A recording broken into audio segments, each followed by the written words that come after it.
Mas Arif ini adalah peserta Wirausaha Muda Berprestasi tahun 2024 yang kebetulan saya saat itu sebagai salah satu dewan juri. Ya. Dan kenapa saya undang pagi ini karena menarik bisnisnya yaitu di bidang sarung, gitu ya. Nah ini eh, saat itu saya kebetulan jurinya di eh, bidang religi planner kira-kira begitu ya. Jadi Kementerian Pemuda dan Olahraga tiap tahun mengundang pemuda-pemuda yang punya talent di aspek wirausaha untuk ikut dalam lomba yang diselenggarakan ya. Dan alhamdulillah eh, Mas Alif ini bisa juara ya, salah satu finalis dan ternyata bisnisnya itu luar biasa ya, yang mungkin bisa kita tiru ya oleh teman-teman yang hadir pada pagi hari ini, inisiatif-inisiatifnya, strateginya, begitu ya. Padahal beliau alumni lulusannya dari arsitek ya, kalau nggak salah arsitek ya. Ada Mas Sogib dari Mas Okta belum dikirim ya? Saya kirim ke grup ya. Kacau banget ini. Iya, ntar saya kirim ke grup. Di grup duta saya kirim ya. Baik, Ustaz. Ya,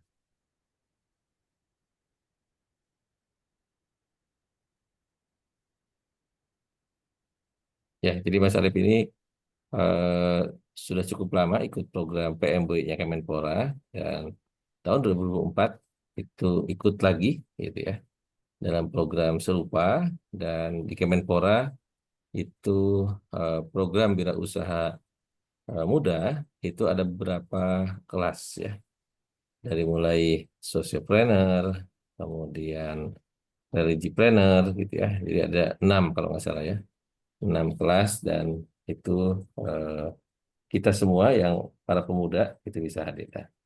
Nah ini CV singkat beliau ya nama Mas Alif Athaillah ya beliau kelahiran Lamongan tahun 1996 S1 di Teknik Arsitektur UIN Malang. Sekarang beliau sedang sekolah S2 di ITS Surabaya baru tahun 2024 kemarin. Ya, jadi pengalaman usahanya itu sarung ala-ala ya. Jadi pelopor sarung dalam dengan motif custom ya satuan dan mengandung nilai budaya tinggi dari batik tulis karya pengrajin batik Lamongan. Kemudian juga ada ala gip ini produk parcel hamper kado berupa seperangkat alat ibadah bagi muslim yang diberikan ke orang terdekat ketika menjelang hari raya. Nah, ini kesempatan nih ya. Jadi nanti teman-teman yang perlu hampers mungkin bisa ke beliau ya. Kemudian juga 2018 juga project desain perencanaan arsitektur ya tadi dengan keilmuannya. Ini CV-nya, PT-nya juga sudah ada. Ini juara yang apa prestasi yang pernah ditorehkan ya.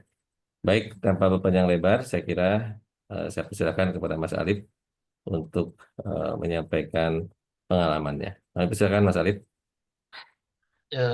Assalamualaikum warahmatullahi wabarakatuh. Terima kasih kepada Pak Tony yang sudah memberikan kesempatan saya untuk bisa sharing bersama di kegiatan Semarak Ramadan yang diselenggarakan oleh Dewan Kemakmuran Masjid Al-Hurriyah IPB kali ini. Semoga pada kedepannya nanti sharing ini bisa bermanfaat bagi teman-teman mahasiswa semuanya. Pertama, alhamdulillahirabbil alamin wassalatu wassalamu ala sayyidina Muhammadin wa ala alihi washabihi ajmain amma ba'du. Yang kami hormati seluruh jajaran pengurus Dewan Kemakmuran Masjid Al-Hurriyah Institut Pertanian Bogor.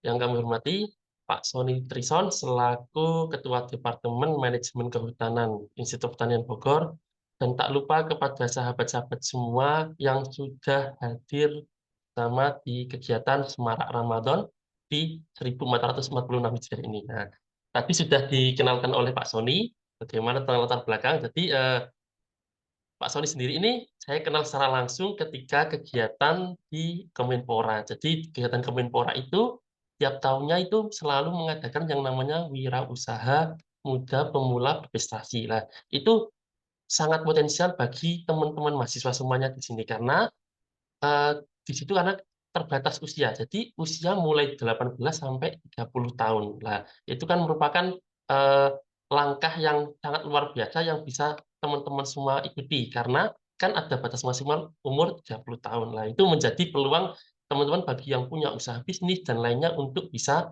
ikut bersama di kegiatan tersebut. Karena biasanya kegiatan tersebut itu bisa dimulai dilaksanakan itu di bulan Juli, Agustus, dan nanti puncaknya di bulan Oktober atau di Sumpah Pemuda. Nah, kegiatan Wirausaha Muda Pemula Kemenpora ini sekarang itu ada 7 kategori. Kalau dulu memang hanya ada 5. Nah, kalau sekarang sudah sebanyak 7 kategori. Ada yang pertama yang namanya kategori kalau kalian punya usaha di bidang pendidikan ada namanya edupreneur. Jadi contoh kalian teman-teman semua punya usaha di bidang bimbingan belajar, bimbingan bahasa Inggris, bimbingan robotik lah. Itu nanti bisa diikutkan di lomba yang namanya yaitu di bidang edupreneur. Kemudian ada lagi yang namanya sosiopreneur. Sosiopreneur ini nanti bagi teman-teman semua yang punya bidang usaha di bidang berbasis sosial. Contoh, usahanya yaitu pengolahan limbah sampah menjadi produk-produk yang bermanfaat dan lainnya kan mengandung nilai sosial karena apa ya mengurai dari sampah kan. Nah, kemudian atau bisa juga bidang usaha yang memanfaatkan atau menggunakan pekerja lokal-lokal yang ada di sekitar kita kan termasuk sociopreneur lah. Kemudian yang ketiga ada yang namanya bidang religiopreneur yaitu di mana bidang usahanya yang berbasis pada bidang religi atau usaha yang berbasis nilai keagamaan. Contoh saya sendiri berbasis sarung ala-ala. Nah, itu kan secara langsung merupakan salah satu passion Muslim yang mendukung kepada untuk kegiatan religi. Kemudian bisa juga contoh kalian punya usaha di bidang apa ya akikohan lah, itu bisa nanti masuk ke bidang religi. Kemudian yang keempat ada yang bidang namanya agropreneur. Jadi bagi teman-teman yang punya bidang di bidang pertanian, perkebunan, baik itu hidroponik bisa diikutkan di agropreneur. Kemudian ada yang namanya spotpreneur. Lah, spotpreneur ini kalau bidangnya di bidang usaha, contoh kalian punya usaha di bidang jersey atau pembuatan kostum olahraga itu termasuk spotpreneur. Kemudian ada lagi yaitu di bidang teknologi industri kreatif. Jadi kan industri kreatif ini luas banget. Jadi contoh eh, dalam pengelolaan punya apa namanya ya, yang berbasis kreatif, contoh fashion jeans yang bisa berganti warna atau apa seperti itu kan sangat menarik, termasuk teknologi industri kreatif lah. Yang terakhir ada namanya teknologi planner atau teknopreneur. Jadi teman-teman yang di sini yang punya keahlian membuat aplikasi atau apa bisa ikutan di teknopreneur. Nah, untuk perjalanan sendiri nanti ini kita lebih banyak sharing. Mungkin saya sampaikan terlebih dahulu tentang materi saya tentang seputar sarung ini. Nanti saya akan sharing bersama bagaimana untuk tips trik untuk bisa menjadi bagian dari wirausaha muda di Kemenpora. Ya, saya share screen terlebih dahulu.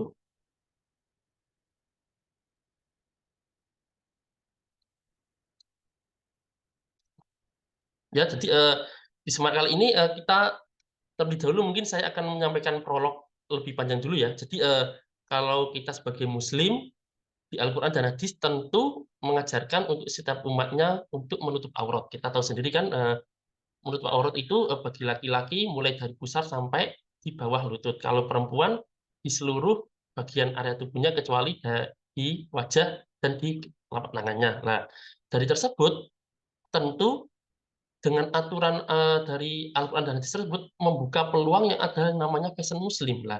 Fashion Muslim ini itu merupakan sebagai ekspresi identitas atau budaya. Jadi di fashion Muslim ini kan macam-macam. Kalau kita untuk menutup aurat kan macam-macam. Ada yang dengan memakai sarung dalam hal ibadah, ada yang memakai dengan celana atau sirwal, kemudian ada yang memakai mukena, ada yang memakai hijab, memakai gamis, busana muslimah, peci dan lainnya. Itu kan menjadi bagian dari salah satu upaya kita bersama untuk menutup aurat lah.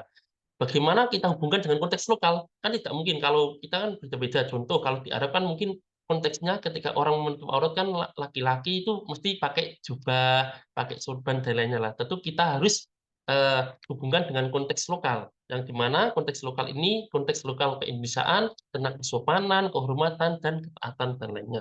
Nah, lanjut, kalau kita telisik bersama bahwa perkembangan fashion muslim ini mengalami perkembangan yang sangat signifikan di zaman saat ini. Kalau kita lihat dulu, mungkin secara berpakaian muslim-muslimah terlebih dahulu, kan mungkin masih sebatas simpel karena memang belum berkembang yang namanya mode fashion. Nah, kita lihat perkembangannya dari zaman dulu sampai saat ini, yang mana dari zaman dulu yang hanya sekedar untuk kewajiban aurat sampai sekarang menjadi mode fashion.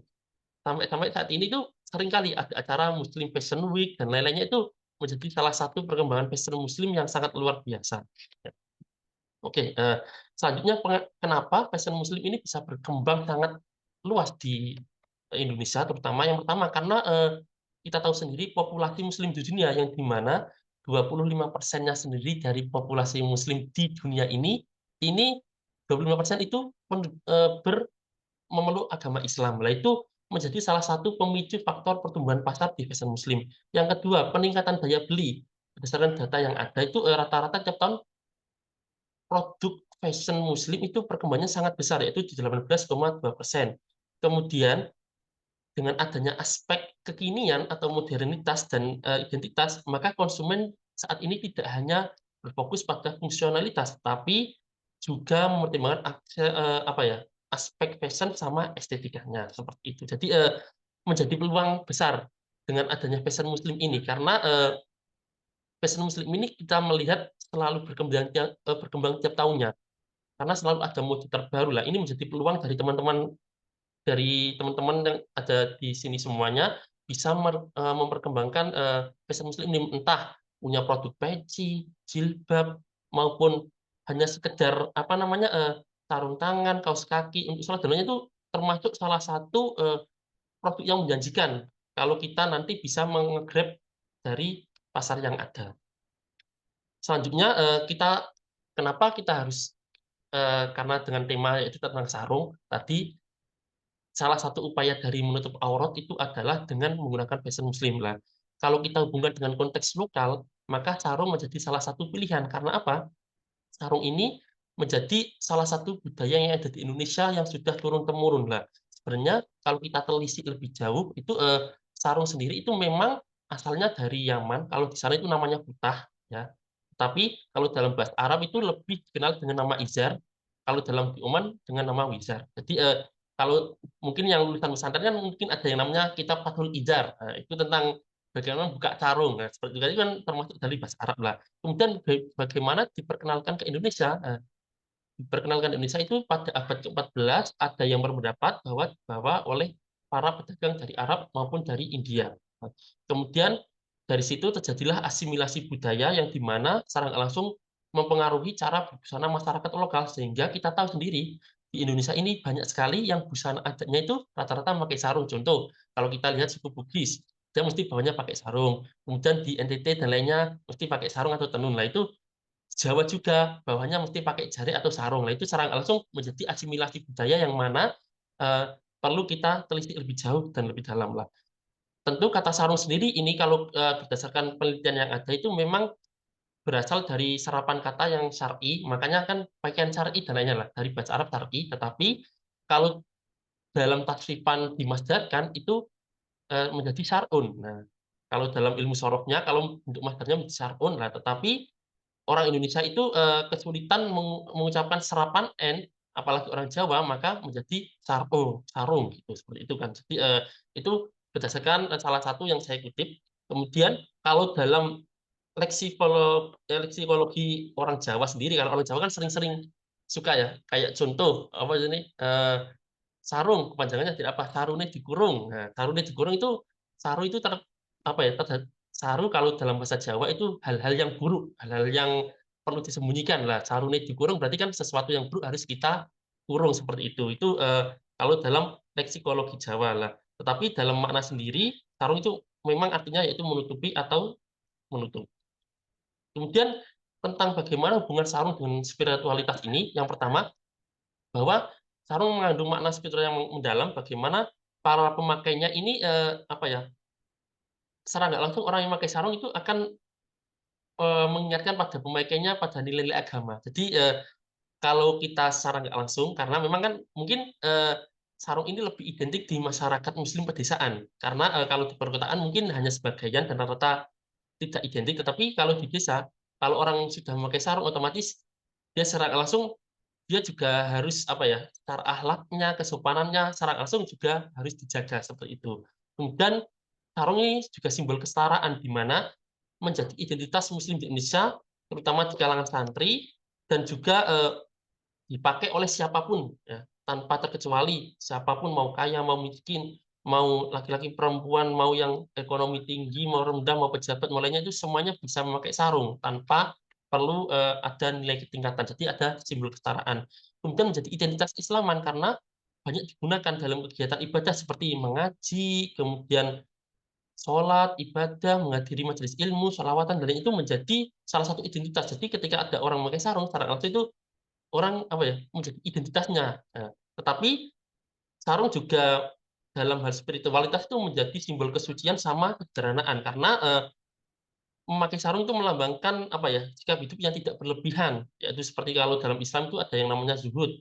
Kemudian kalau dalam kesucian, karena orang ketika memakai sarung berarti dia melambangkan hati dan tubuhnya sudah siap suci dalam menghadap Tuhan. Itu mungkin sedikit sekelumit tentang bagaimana, sarung dalam hal spiritualitas di agama Islam kita. Nah, kita tahu kalau kita melihat data, ini data di 2023 berdasarkan, Indonesia Press, jadi ini di sini mereka men-tracing bagaimana sih produk-produk fashion muslim yang ada di Indonesia yang paling laku selama tahun sampai 2023 ya, di tahun 2003 ini, bahwa ternyata sarung itu menduduki posisi yang kedua, yang banyak laku terjual di marketplace maupun lainnya. Nah, ini menjadi peluang besar. Jadi, sahabat-sahabat semua ini kedepannya bisa mengembangkan produk muslim ini. Contoh, di sini banyak sekali ada baju koko, baju gamis, sorban. Nah, ini saya khususkan yang karena ini saya menggrab yang laki-laki, karena yang perempuan tentu yang menjadi produk terjual tertinggi yaitu hijab, mesti hijab sama gamis. Nah, itu menjadi peluang besar karena kita tahu market size di Indonesia ini muslimnya itu 230 juta lebih. Nah, itu menjadi peluang terbesar bagi teman-teman semua untuk bisa mengembangkan wirausaha di fashion muslim inilah. Tantangannya bagaimana posisi sarung ini dalam menghadapi modernitas, karena, yang asalnya dari pakaian ibadah harus bisa menjadi pakaian fashion muslim modern. Nah, ini. Jadi pertama, kenapa saya ceritakan bagaimana usaha saya sarung ala-ala ini bisa hadir, bisa datang, launching ini, karena yang pertama saya melihat tadi peluang fashion muslim yang berkembangnya sangat pesat, yaitu pertumbuhannya. Kemudian yang kedua saya melihat posisi sarung. Sarung saat itu lebih banyak dipakai oleh laki-laki. Nah, jadi masih sedikit sekali produk sarung yang untuk bisa dipakai perempuan sama anak-anak. Kemudian yang ketiga saya melihat bahwa ada stagnasi motif, di mana motif-motifnya itu terlalu membosankan karena apa ya, prosesnya fabrikasi kan, otomatis kemana-mana banyak yang ngembarin lah. Kalau saat ini kan, kalau anak-anak muda kalau kemana-mana ada yang ngembarin kan tentu kayak menjadi jokes. Kalau kita lihat di TikTok kan banyak ya, ketika kita punya pakaian yang sama dengan orang yang ada di situ kan menjadi kayak awkward gitu loh ya. Itu menjadi salah satu, kenapa kita harus bisa melihat itu ya. Ini menjadi salah satu, alasan mengapa saya membuat usaha ini. Kemudian selain itu dilatar belakangi dari konsumen-konsumen yang ada, kemudian turut ikut membantu dalam hal untuk, karena kan di tahun 2020, 2021 otomatis para pengrajin itu mengalami, kan kebetulan saya tinggal di desa. Nah, di desa ini seluruh perempuan yang di desa saya ini kebetulan rata-rata pengrajin batik. Nah, dulu pengrajin batik rata kan hanya buat kain, untuk baju dan lainnya lah.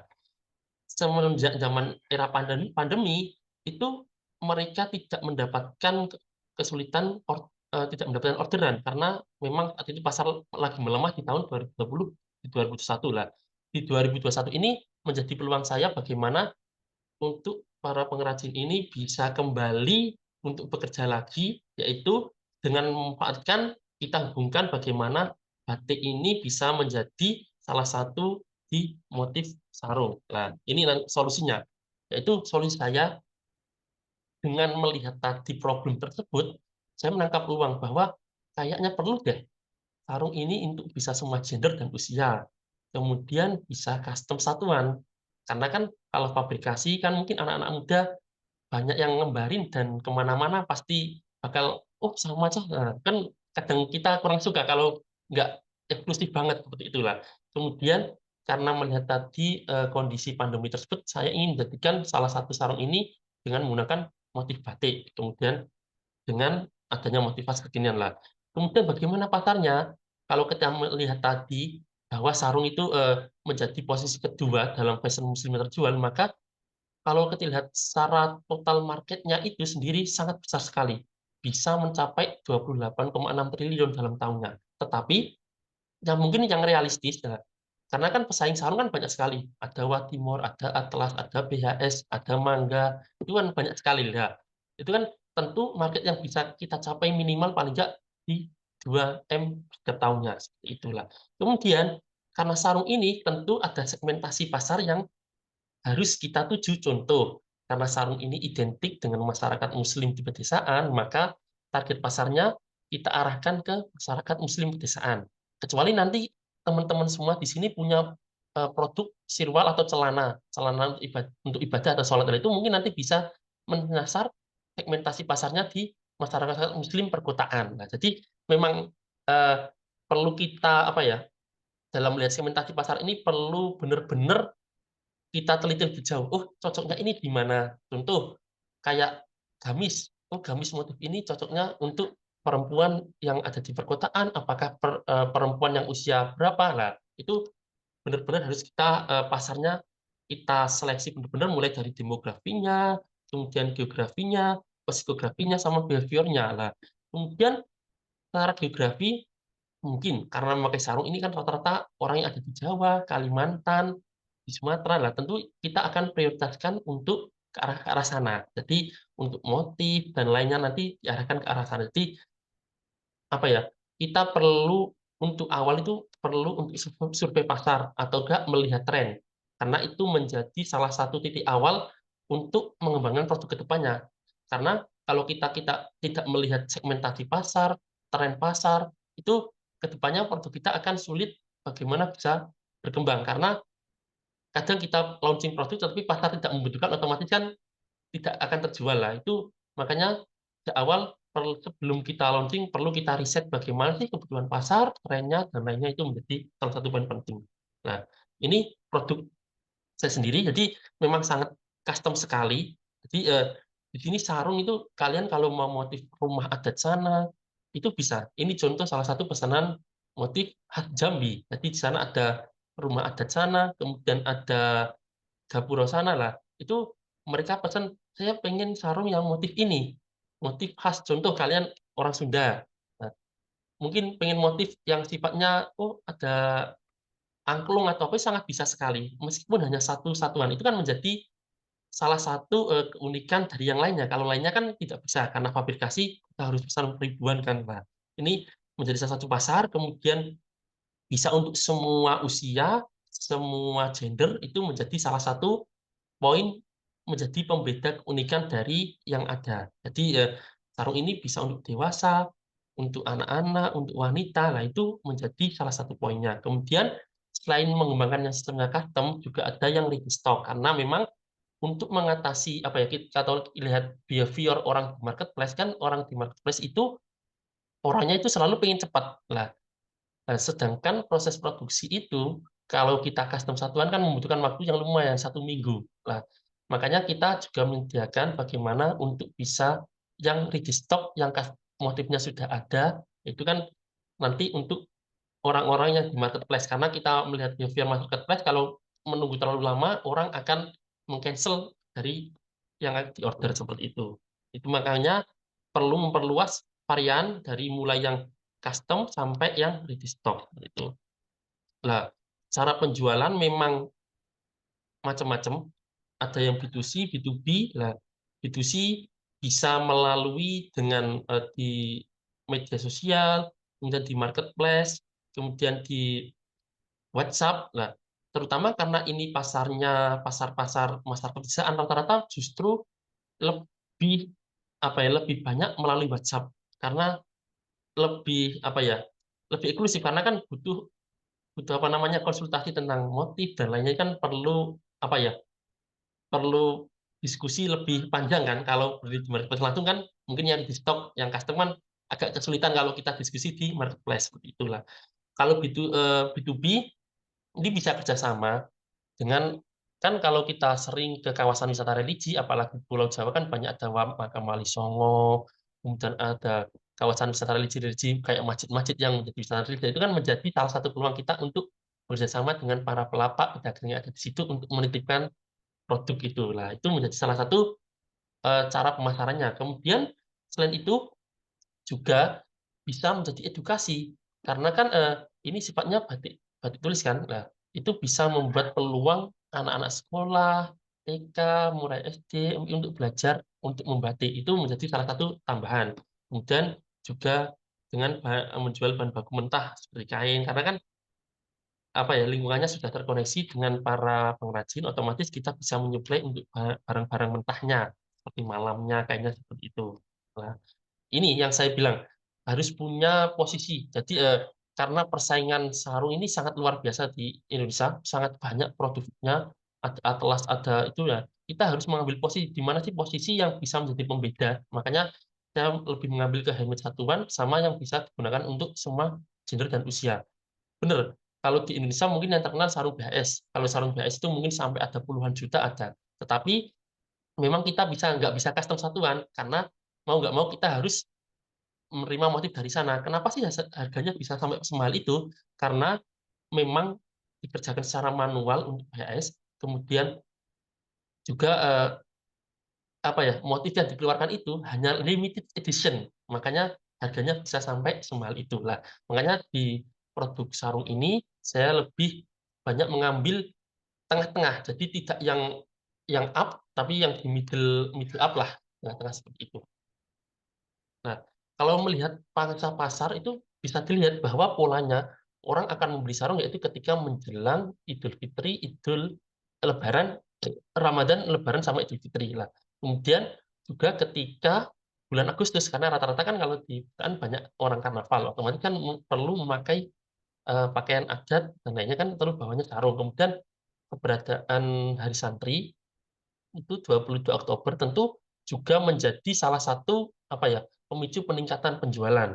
Kemudian di hari-hari libur, di bulan-bulan libur seperti Januari, Juli itu juga lumayan tinggi karena memang pada saat itu anak-anak sekolah kan pada libur. Libur otomatis kalau di desa libur itu melakukan hitan karena kan jarang banget yang hitan yang kalau hitan yang sifatnya langsung laser satu hari kan masyarakat di sana belum mampu. Jadi lebih ke mungkin sehingga membutuhkan waktu seminggu kan untuk semula itu menjadi salah satu pemicu meningkatnya penjualan. Jadi kita juga perlu untuk melihat bahwa hari-hari raya besar, kemudian momentum terpenting itu menjadi salah satu pertumbuhan pasar itu. Nah, ini saya sendiri, saya dibantu ada mitra pengrajin, di mana didominasi memang semuanya perempuan. Jadi maka saya bilang bahwa usaha sarung bukan sekedar untuk bisnis semata, tetapi menjadi salah satu mencari berkah tersebut yaitu dengan kita memberdayakan para perempuan-perempuan yang ada di sekitar kita, dari ibu rumah tangga,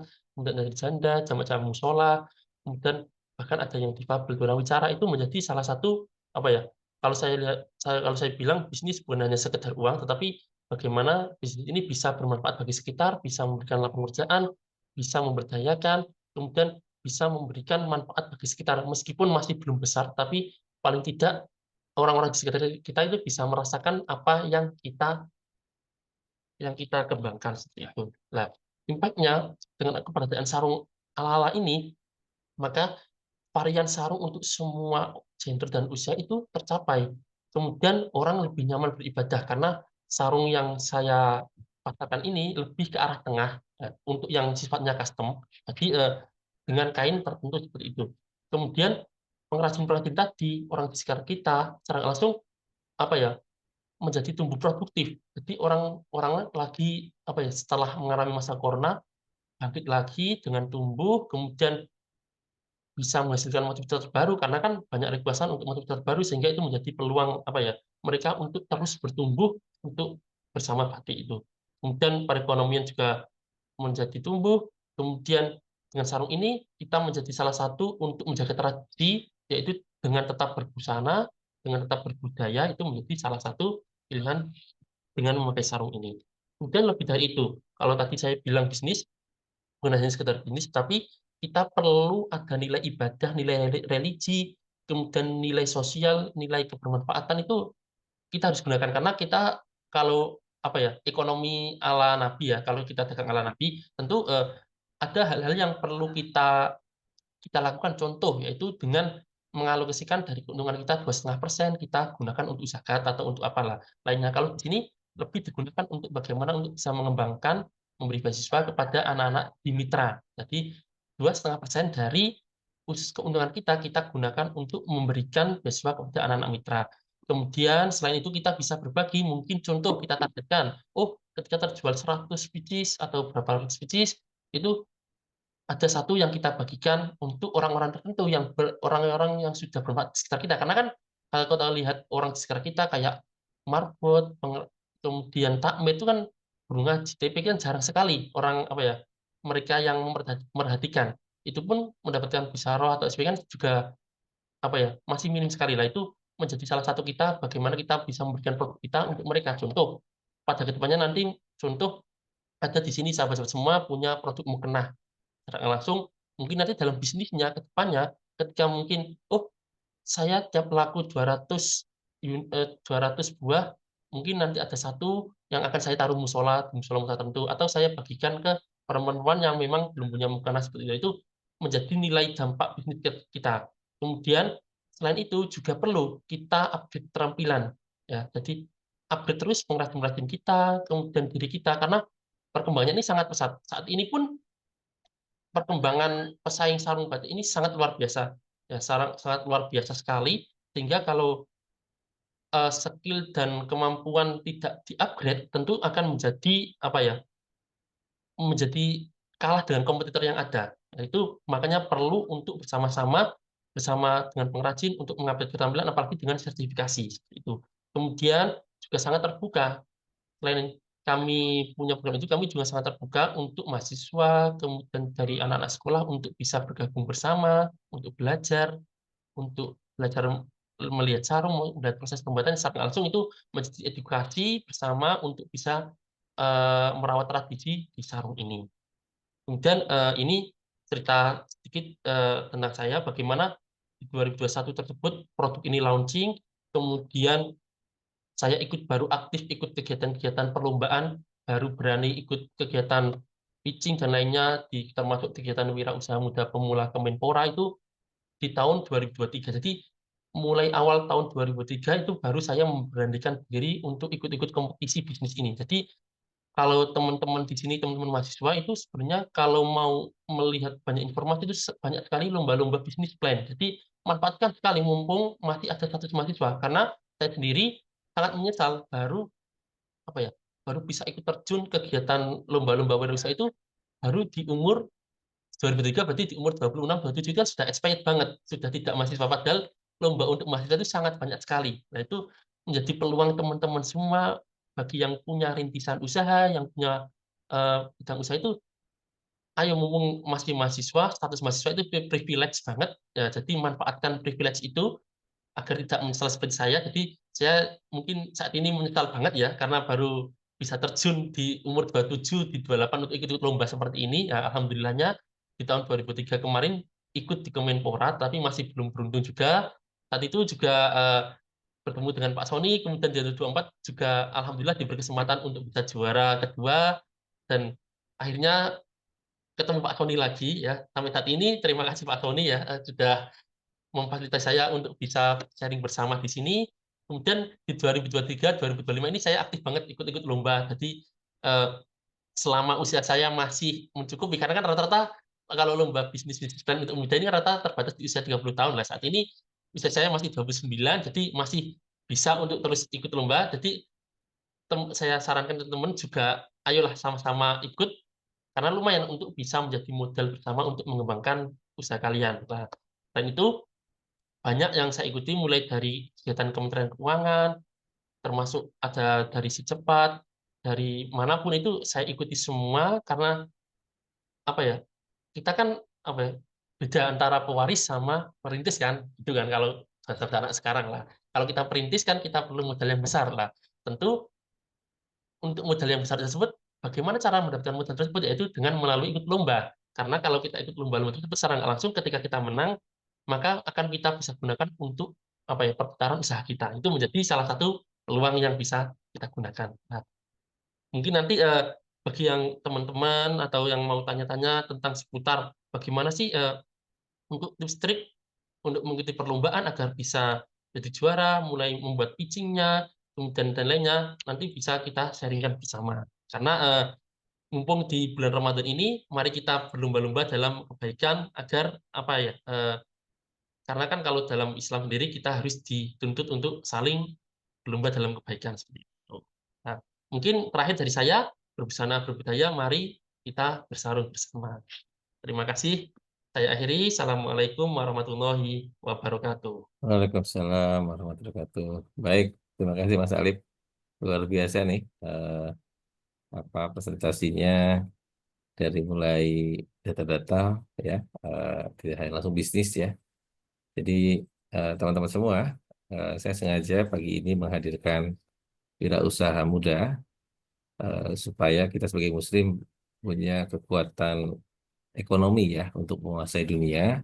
Maka salah satunya dengan berwirausaha ya. Jadi untuk jadi pemuda tangguh salah satunya adalah harus punya semangat dan jiwa wirausaha ya. Nah, sampai menunggu yang ini sudah ada yang berminat nih, Pak Andi Baitur Rahman nih. Halo, Assalamualaikum Pak Andi. Waalaikumsalam. Gimana kabarnya Ustaz? Alhamdulillah. Maka Pak Andi, Alhamdulillah. ada yang disampaikan langsung ke Mas Alif? Oh, siap. Ya. Assalamualaikum Ustadz Alif. Waalaikumsalam warahmatullahi wabarakatuh. Alhamdulillah. Salam silaturahmi. Ini kami Iya, dari Pak. Ciparai, Kabupaten Bandung, Ustadz. Oh, iya, Ustaz. Alhamdulillah. Saya senangnya bisa silaturahmi dengan Ustadz Alif Athoillah, bisnismen yang sukses. Mudah-mudahan nih Amin, bisa amin. membantu kami di sini dari Ciparai ini Ustadz. Oh, di Bandung ya? Ya, Ya, ya. betul. Alhamdulillah. Maaf nih saya lagi pakai kaos sih. Kondisinya biasa udah dari masjid ke rumah. Oh, ini ada sharean tentang Zoom ya, bukannya nih. Siap, Saya harus siap. sayang nih kalau nggak langsung ikutan gitu. Siap. Yang pertama itu, yang kedua, Ustadz nih, saya kebetulan mengelola juga UMKM, tapi UMKM-nya kecil.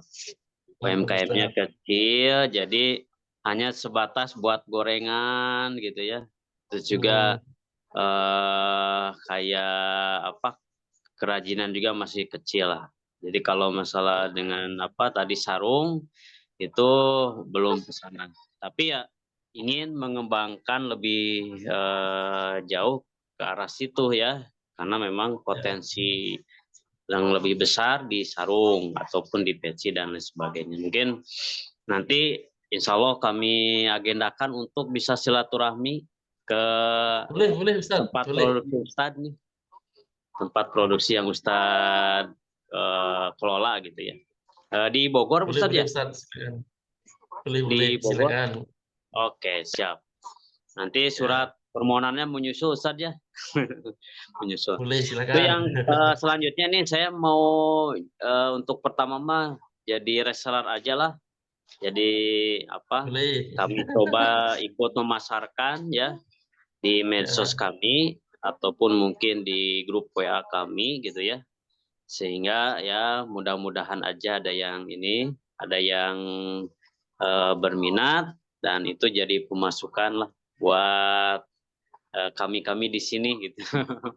Nah, ini Boleh, mohon nanti izin bisa ya. diatur Jadi lah ya untuk ya terkait reseller dan lainnya seperti bisa. apa Ya, teknisnya gitu ya, apakah harus ya. modal dulu dari kami atau seperti apa, ataupun mungkin, kami harus ke sana ngambil barang atau gimana?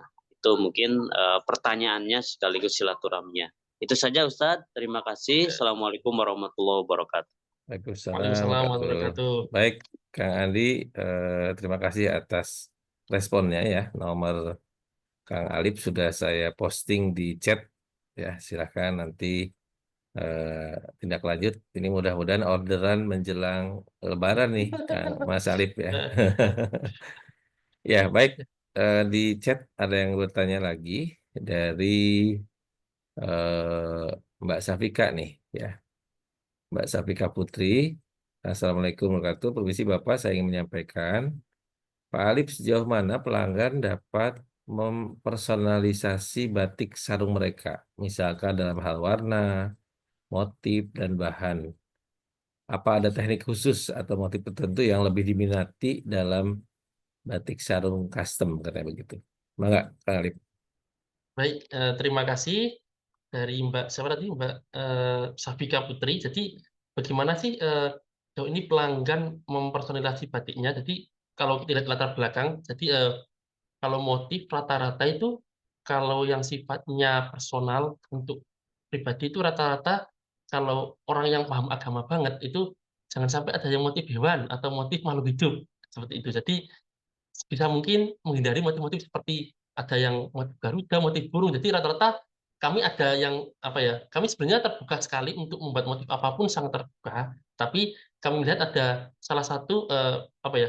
Lebih banyak itu menghindari motif tersebut. Jadi lebih suka motif-motif bunga, motif-motif daun, motif-motif yang sifatnya tidak makhluk hidup itu. Tapi ada juga tertentu mungkin yang suka banget dengan motif-motif hewan seperti merak, seperti burung itu juga kami layani. Jadi motif apapun itu kami sediakan. Nah, kalau anak-anak itu bisa dengan motif bustayo, dora, itu sangat banyak sekali, sangat bisa. Jadi kami sangat terbuka untuk motif apapun. Yang penting mereka memberi contoh apa yang diinginkan. Karena rata-rata, apalagi kalau mungkin teman-teman yang jauh itu lebih banyak ke motif-motif yang sifatnya khas ke sana. Ke sana. Contoh daerah Sumatera Utara mungkin saya pengen motif khas rumah tongkongan ini atau dari daerah Kalimantan khas Taliwang atau apa itu menjadi salah satu contoh apa ya mereka mempersonalisasi motifnya dilatar belakangi oleh berbagai macam ada budaya ada kepercayaan ada keyakinan pengetahuan dari itu semuanya kami terima tapi rata-rata memang ke arah sana untuk motifnya untuk terkait warna memang kami lebih ke warna yang lebih apa ya lebih warna gelap, bukan warna yang jreng atau warna yang sangat mencolok sekali. Jadi rata-rata warnanya itu warna coklat, warna hijau muda, hijau tua, kemudian warna biru munafi dan lainnya seperti seperti itu. Jadi lebih ke arah warna gelap karena kalau warna mencolok itu kayak apa ya kurang menambah kehusuan seperti itu orang-orang kalau bilang dalam karena kalau kita melihat orang di depan kita pakai sarung yang mungkin warnanya sangat kuning sekali terang itu kan silau kan kayak gimana kan nah seperti itu menjadi salah satu personalisasinya seperti itu terima kasih. Baik, terima kasih Mas Alip. Eh, Pak Bangun, itu tadi alamat TikToknya sudah saya share di chat ya, supaya nanti langsung Pak Bangun bisa lihat dan langsung pesan nih ke Mas Alip ya, menjelang Lebaran nih. Ya boleh Eh, ya. ini di IG juga ada ya, di IG. Kemudian, Oh kalau IG oh, IG-nya saat ini sudah ke hacker jadi oh hacker. belum ada saat ini. Jadi yang mana dong? Betul. Ini kan saya cek Boleh di yang ini, TikTok aja yang TikTok boleh atau TikTok boleh ya. lebih atau di WA saya nanti saya kasih nomor yang khusus Oh baik untuk baik ya. ini ya Nomor nomor WA sudah khusus. sudah saya chat, sudah saya chat di eh, bawah ya. Baik, adik-adik semua, Bapak Ibu yang hadir, monggo kalau ada pertanyaan, eh, kami persilahkan. Kalau ada yang ingin masih bertanya, Mas Arif, apakah jadi memberikan Jadi door boleh prize? Ustaz Nah, dua boleh ya ya silakan. silakan, ayo. Ya, nanti biar Mas Arif yang menentukan dua orangnya ya, siapa yang dapat sarung sebelum Lebaran nanti ya. Mas Arif akan memberikan sarung buat sholat Id. Nah, gitu ya, monggo. Sampai nunggu Mas Arif. Eh, kan ini sudah berjalan beberapa tahun ya. Kira-kira Ya, boleh. apa tantangan yang paling berat gitu ya yang dihadapi terutama kaitannya dengan eh, pertama ada tentu pesaing ya, competitiveness. Yang kedua tentu dinamika ekonomi nih. Seperti tahun ini Ya, betul. misalkan dengan adanya efisiensi nih, itu kira-kira berdampak nggak nih ke Sarung gitu? Monggo Mas Alip. Baik, terima kasih Pak Sony. Jadi memang dalam bisnis yang perlu ada dinamika naik turunnya. Jadi tantangan yang pertama memang kesulitan nih karena sifatnya customisasi itu kesulitan dalam menjaga apa namanya standar standar produk. Jadi karena memang sifatnya banyak tangan kan kalau custom kan tentu nggak bisa satu orang, kita harus bisa memanfaatkan banyak orang, tentu tiap tangan hasilnya berbeda-beda lah.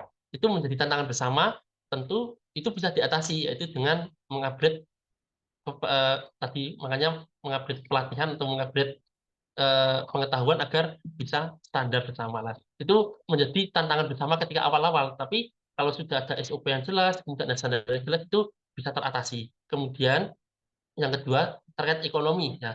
Terkait ekonomi karena memang pasarnya lebih ke arah masyarakat masyarakat pedesaan. Jadi dengan dan jarang sekali mendapatkan yang sifatnya orderan instansi atau pemerintahan tentu dengan adanya efisiensi saat ini masih belum berdampak ya, masih belum semoga tidak berdampak dengan usaha kami karena memang market kami yaitu masyarakat pedesaan yang rata-rata memang orang-orang yang mungkin kerjanya menjadi wira swasta, menjadi berpabrik, justru mereka-mereka yang lebih banyak membeli seperti itu karena menjadi apa ya menjadi semacam kebutuhan keseharian karena kan sarung kalau saya ceritakan daerah saya itu orang kalau sudah menjelang asar menjelang maghrib rata-rata orang berganti kostum udah nggak pakai celana pendek lagi atau celana panjang tapi udah berganti kostum sarungan seperti itu. Jadi semacam apa ya budaya oh ini sudah masuk waktunya untuk kayak ibadah seperti itu menjadi salah satu kebutuhan gitu. Makanya semoga tidak berdampak dengan adanya efisiensi seperti ini. Baik. Kalau untuk ini spesial apa untuk Lebaran hampers yang ditawarkan dari Mas Alip ada Ya, berapa ini? Ada berapa model gitu? Paket berapa harganya? Siapa oh langsung kalau aja nih. hamper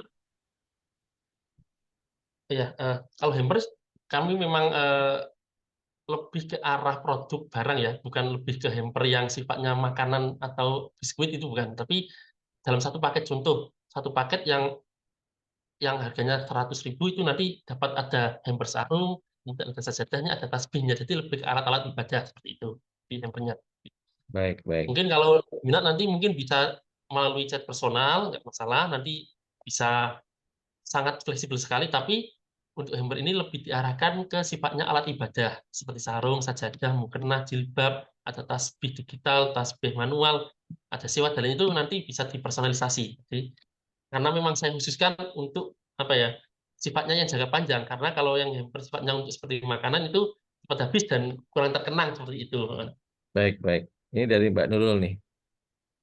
Saat ini pengaruh tren fashion modern terhadap desain sarung custom lebih diminati untuk kepentingan pribadi atau sebagai souvenir dan hadiah. Tantangan utama apa dalam pembuatan batik sarung custom ini? Kata begitu. Monggo, Hmm. Mas Arif. Baik, terima kasih Mbak Nurul. Jadi saat ini dengan adanya tren fashion modern ini lebih banyak untuk keperluan pribadi. Apalagi sekarang kan memakai sarung yang sifatnya batik kan diinfluence sama uh, ulama-ulama muda, ustadz muda seperti kalau kita lihat ada Gus Idam, terus ada Gus siapa, lah itu kan secara langsung memberi influence pada orang-orang di sekitar yang awalnya orang itu apa ya nggak begitu bangga memakai sarung batik, tetapi dengan adanya ulama, tokoh nasional, banyak sekali kan sekarang tokoh-tokoh nasional politik pun ketika acara yang sifatnya keagamaan memakai sarung, nah, itu pun sarung batik, nah, seperti itu menjadi salah satu pemikat orang secara langsung, wah saya pengen seperti Gus ini cah, saya membeli batik, nah itu sarung batik itu menjadi salah satu cara untuk apa ya lebih diminati di berbati daripada di souvenir. Kalau di souvenir memang ada, tetapi jarang banget orang memberikan apa ya memberikan sarung untuk menjadi souvenir karena memang kecuali orang yang sudah kenal pribadinya karena kan tidak tahu oh keseharian orang tersebut itu memakai sarung atau tidak atau jangan-jangan sarung hanya dipakai ketika hari Jumat atau hari Raya Idul Fitri aja. Nah, itu kadang itu jarang sekali yang menjadikan souvenir. Tapi bagi orang-orang yang sifatnya di pedesaan ini, kalau sarung bisa menjadi souvenir yaitu untuk contoh ketika ada anak tetangga kita, mereka ngasih hadiah berupa sarung seperti itu bisa menjadi souvenir karena mereka tahu tentang kesehariannya.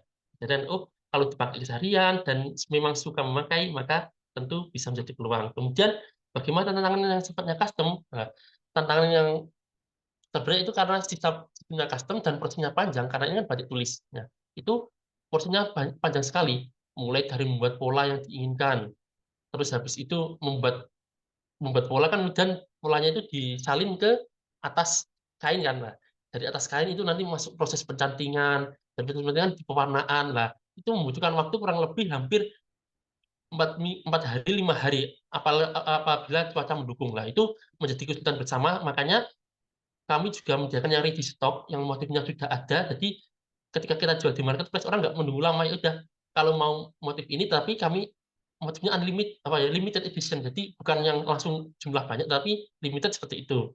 Jadi kami memfasilitasi market-market yang memang behavior-nya tidak mendukung untuk menunggu lama, kecuali orang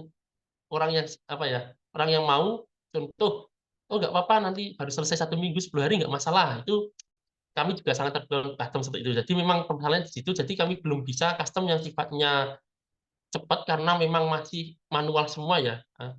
Karena memang beda hasil ketika batik kan macam-macam, ada batik tulis, sarung batik tulis, ada yang batik cap. Nah, itu secara harga memang masing-masing sangat beda. Contoh, kalau batik printing aja kita lihat di marketplace itu dan harga 50.000 sampai 100.000 itu sudah dapat. Tapi kalau batik cap itu sudah di range di harga 200-an. Apalagi batik tulis, malah ada yang 500 sampai 2 juta itu ada. Jadi memang karena prosesnya yang lama itu, memang benar-benar eksklusinya di situ. Itu yang menjadi kesulitannya karena sifatnya custom. Kemudian juga tentang pola, kadang membuat motif itu kita perlu diskusi lama kan. Maksudnya kadang kita sudah buatkan, kadang mereka kurang sesuai kan, itu tentu kita harus bisa sampai klien kita atau konsumen kita sampai puas, itu menjadi tantangan juga. Jadi memang lebih ke arah waktu produksinya, itu yang menjadi tantangannya. Sama ke cuaca mungkin, tapi nanti cuaca bisa diatasi dengan menggunakan alat yang bisa meringkal lebih cepat seperti itu. Baik, ini ada pertanyaan dari Pak Agil, dosen di IPB. Apakah produknya hanya sarung, katanya Mas Arif? Benar, saat ini masih sarung saja, jadi Sarung saja ya.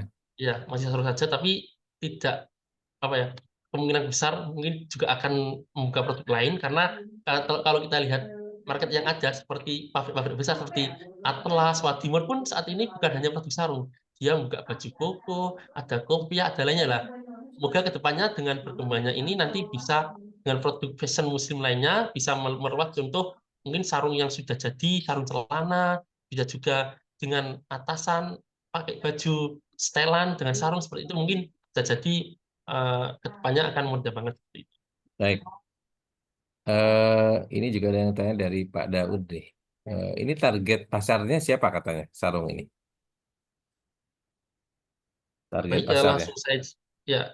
langsung saya jawab Pak Daud. Jadi tadi seperti yang saya jelaskan di segmentasi pasar, bahwa target pasar itu saya karena sudah saya coba riset terlebih dahulu, maka saat ini memang benar sekali target pasar lebih ke arah masyarakat muslim yang ada di pedesaan. Karena memang rata-rata masyarakat muslim yang di pedesaan itu lebih banyak yang memakai sarung. Ya tidak kemungkinan di perkotaan juga banyak, tapi lebih marketnya lebih jelasnya itu di pedesaan itu lebih luas. Kemudian untuk masalah umur berapa, kemudian laki-laki semua perempuan, karena produk ini bisa untuk laki-laki, bisa perempuan, maka semua usia pun bisa masuk, semua gender pun bisa masuk seperti itu. Tapi pada motif-motif custom ini kami lebih banyak mempromosikan ke ke orang yang sudah di umur 40 tahun ke atas, karena kan sifatnya sudah mempunyai sarung yang motifnya tertentu, kan sudah menjadi sebuah kebanggaan atau kemewahan seperti itulah. Itu kan kalau market-market seperti itu tuh mesti sering repeat order. Oh, saya belum punya motif ini. Motif ini itu menjadi salah satu peluang besar.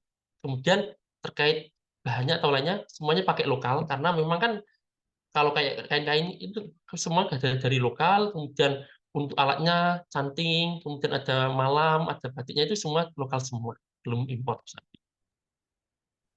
semua lokal ya. Kalau desain-desain yang sudah dirilis di pasar itu ada hak patennya atau gimana? Saat ini untuk hak paten belum ada, ya. Jadi kami Hmm, masih mengusahakan. Jadi sebenarnya ini memang menjadi permasalahan bersama di lingkungan kami karena rata-rata para pengrajin batik ini motifnya itu belum dihak patenkan semua lah. Masyarakat itu memikir, termasuk saya sendiri, ketika satu motif dihak patenkan itu kan lumayan, biaya hak paten kan lumayan. Nah, tetapi tidak kemungkinan ke depannya mungkin tetap akan kami patenkan karena kan kalau tidak dipatenkan akan liar kan, akan banyak orang yang mengcopy paste, orang yang dan tantangannya itu kalau di hak patenkan itu banyak kasus-kasus sarung yang aslinya batik tulis sama orang-orang yang produksi besar itu sarungnya dijadikan printing. Jadi kayak di-scan ulang, kemudian cetak dalam printing dalam harga yang lebih murah. Itu menjadi tantangan terbesarnya. Jadi itu semoga kedepannya untuk masalah hak paten ini akan bisa kami urus bersama. baik, Mas Alif. Eh, siapa yang dapat sarung nih pada pagi hari ini? Monggo disebutkan aja oleh Mas Alif sebagai Boleh jurinya. sebentar. Eh, Bentar ya, dua orang ya. Nanti yang dapat bisa langsung WA saya aja, nanti kirim alamat, boleh ya. Yang pertama mungkin boleh Mas, siapa namanya nih? Bangun NA, Bangun Ed Atlami, boleh Pak silakan ya. Bangun, Pak Satu, Bangun nanti kontak ya ke Mas Alif.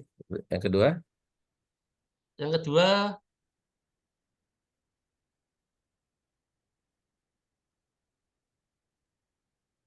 bentar, siapa ya?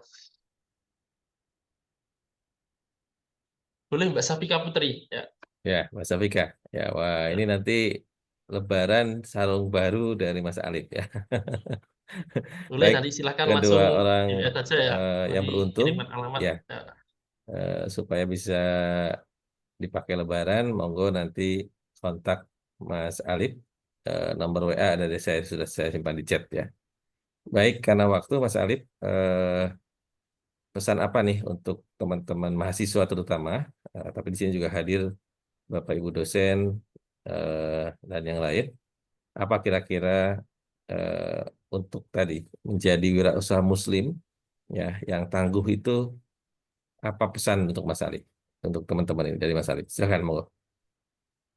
Baik, untuk menutup kegiatan kali ini saya kepada teman-teman mahasiswa mungkin apa ya, mumpung menjadi mahasiswa adalah privilege bagi kalian, manfaatkan sebaik-baiknya ya. Selain mungkin di kampus belajar tadi, jadi kita juga perlu untuk mengembangkan apa yang ada di luar kita seperti wirausaha kita. Contoh dari teman-teman, kalau ada usaha sekecil apapun, mari kita branding, kita kembangkan, kita buat produk itu menjadi lebih baik lagi, kemudian aktif-aktiflah ikut kompetisi, ikut usaha, agar bisa menjadi modal untuk tambahnya. Selain itu, saya bilang bahwa usaha bukan hanya sekedar uang, kita bukan hanya sekedar mencari uang, tapi harus kita memikirkan bagaimana kita bisa berwirausaha dengan memakai nilai-nilai religi, nilai-nilai Islam itu harus kita buat seperti ada ketika mendapatkan keuntungan berapa persen harus kita tasarrufkan dan itu menjadi landasan kita bersama agar karena satu hal yang apa ya yang kita tidak bisa lihat itu tentang keberkahan karena kalau usaha kita itu berkah maka secara langsung akan terus mengalir walau tidak disangka-sangka seperti itu. Jadi teman-teman silakan kembangkan produk sebaik-baiknya. Mari kalau butuh kolaborasi dengan siapapun silakan kita kerjasama. Terima kasih, itu saja yang bisa saya sampaikan. Kurang lebihnya mohon maaf. Baik, terima kasih Mas Alif atas sharing pengalaman bagaimana menjadi wirausaha muda berprestasi. Pembelajaran buat kita, teman-teman, bahwa dunia itu harus kita kuasai, bahkan Nabi mengingatkan saat dengan perdagangan, gitu ya, 9 eh, pintu itu dengan perdagangan. Artinya, mari kita kuasai dunia lewat berwirausaha, dan insya Allah itu akan memperkuat ya gerakan-gerakan kebaikan kita, amal-amal kita, sehingga kita bisa eh, memberikan manfaat bagi umat seluas-luasnya. mudah-mudahan usaha Mas Alif terus berkembang dan teman-teman silakan follow medsosnya Mas Alif. Kalau nanti ke Lamongan silakan juga mampir Silahkan mampir, boleh. ke Lamongan ya. Ya, Nanti dan saya berharap mungkin nanti tidak hanya bisnis sarung tapi juga ke wisata sarung begitu ya. Jadi amin, amin, amin. eh, Semoga seperti halnya kemarin saya kunjungi di Jawa Tengah. Jadi wilayah sekitar Borobudur itu ternyata sudah ya, berkembang wisata Borobudur dengan UMKM sekitarnya UMKM. ya, dari mulai gerabah, kemudian batik, kemudian lebah madu dan macam-macam. Nah, mungkin Mas Alif juga supaya dapat meningkatkan diversifikasi produknya bisa dikembangkan dengan terintegrasi dengan eh, desa gitu ya, dengan UMKM lain sehingga nanti bukan hanya sarung tapi wisata-wisata desa Ah, ah. daerah yang salah satunya dengan sarung sebagai produk unggulan ya. Baik Bapak Ibu dan teman-teman mahasiswa, eh, saya kira inspirasi pagi dalam rangka Semangat Rekam Al-Huriyah kami cukupkan sampai di sini. Saya kembalikan ke MC. Sekali lagi terima kasih. Mohon maaf kalau ada kekeliruan. Assalamualaikum warahmatullahi wabarakatuh. Waalaikumsalam warahmatullahi Waalaikumsalam wabarakatuh. warahmatullahi wabarakatuh. Syukron jazakumullah khairan kasiran kepada Mas Alif Athaillah dan Pak Sony yang telah memberikan materi dan bawa um, acara. Um, Selanjutnya akan dibawakan penyerahan sertifikat yang mungkin akan diberikan kepada pemateri, kepada Ustadz Sony. Eh, Mungkin boleh untuk memberikan kepada pemateri. Ya, baik. Pertama dari DKM Huriyah, Mas Arif, kami mengucapkan terima kasih atas kontribusinya sebagai bagian dari Semarak Ramadan DKM Huriyah IPB. Mudah-mudahan Mas Alif juga bisa terus mensupport kami dalam berbagai hal, karena insya Allah dengan kolaborasi tugas-tugas kita yang berat bisa menjadi ringan, gitu ya. Ya, Silahkan promosikan program kami dan kami juga akan mempromosikan kegiatan Mas Alif. Ini hanya sebagai tanda bukti bahwa kami eh, berterima kasih dan tentu ilmu pagi hari ini sangat bermanfaat bagi kita semua. Ya. Mudah-mudahan diterima Mas Alif ya. ya, terima kasih banyak Pak Sony dan teman-teman dari DKM IPB.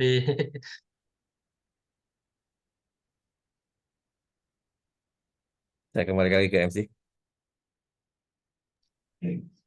Baik, sebelum kita berlanjut ke agenda selanjutnya, kami mempersilahkan kepada para jamaah untuk mengisi link presensi untuk kehadiran dan untuk mengklaim sertifikat yang akan dikirimkan lewat chat ya.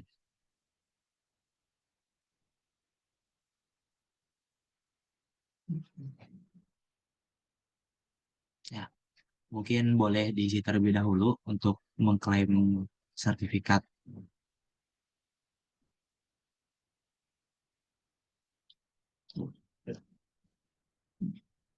Baik, berlanjut ke agenda selanjutnya yaitu pengumuman.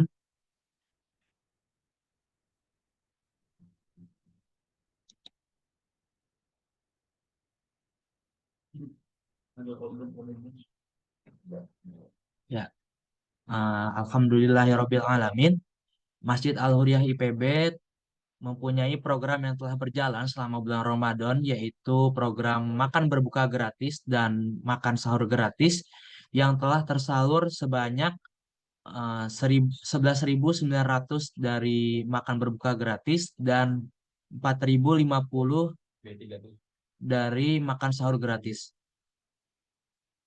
Dengan total penggunaan sebanyak 297.800.000 rupiah dan donasi yang terhimpun sebanyak 280.289.995 rupiah dengan saldo yang defisit sebanyak 14.510.005 rupiah. Bagi jamaah yang mungkin ingin berdonasi dapat menyalurkan donasinya lewat QRIS yang tersedia eh,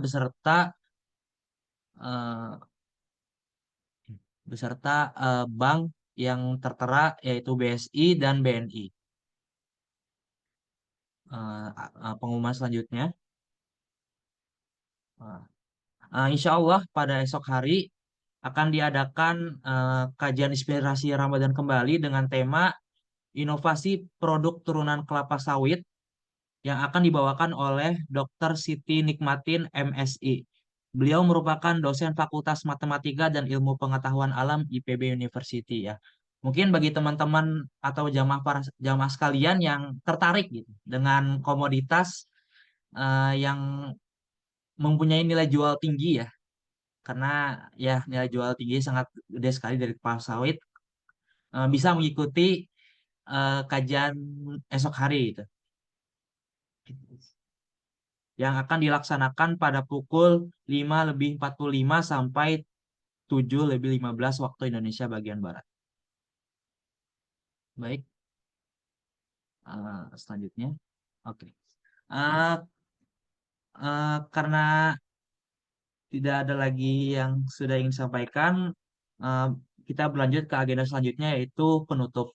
Mari kita tutup agenda pada pagi kali ini dengan membaca hamdalah dan doa kafaratul majlis. Alhamdulillahirabbil alamin. Subhanakallahumma wa bihamdika asyhadu alla ilaha illa anta astaghfiruka wa atubu ilaik.